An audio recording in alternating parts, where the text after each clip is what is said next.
Prabowo atau Ganjar? Itu cukup, terima kasih. Sebentar, kok Pak Anies nggak disebut? Hah? Dua. Pak Anies disebut juga, tidak adil. Putra Presiden RI Joko Widodo, Kaisang Pangarep mengakui belum tentukan arah politik partainya setelah didapuk menjadi Ketua Umum Partai Solidaritas Indonesia, khususnya terkait arah dukungan PSI dalam pemilihan Presiden 2024 mendatang. Awalnya, awak media menanyakan apakah PSI akan mendukung Ganjar Pranowo atau Prabowo Subianto sebagai baca pres di Pilpres 2024. Lalu Kaisang Pangarep pun mempertanyakan ke awak media mengapa nama Capres Anies Baswedan tidak turut disebut.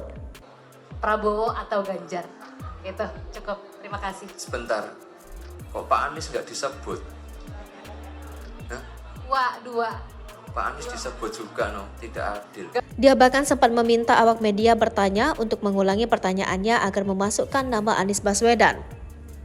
Sebab hingga kini ada 3 nama baca pres yang bakal maju di Pilpres 2024. Tadi satu lagi sebenarnya Prabowo atau Pak Ganjar.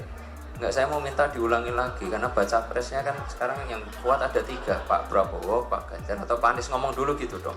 Lalu awak media pun menjawab bahwa PSI selalu menginginkan adanya visi berkelanjutan kepada pemimpin yang terpilih di Pilpres 2024 mendatang.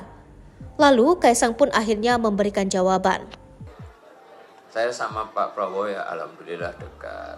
Dengan Pak Ganjar kemarin juga ketemu di Pesta Pora, nonton Dewa. Pak Ganjar nonton Dewa, saya nonton NDX. Saya suka koplo soalnya. Lebih lanjut, Kaisang menuturkan pihaknya masih belum menentukan arah politiknya. Nantinya, kata dia, pihaknya bakal mendengar aspirasi dari DPD maupun DPW PSI se-Indonesia. Pilihnya yang mana? Ya nanti. Kebetulan kan keduanya sudah datang ke podcast saya juga, sudah ngobrol secara pribadi juga. Nanti balik lagi kita akan lihat aspirasi-aspirasi dari DPD, DPW mengarahnya kemana.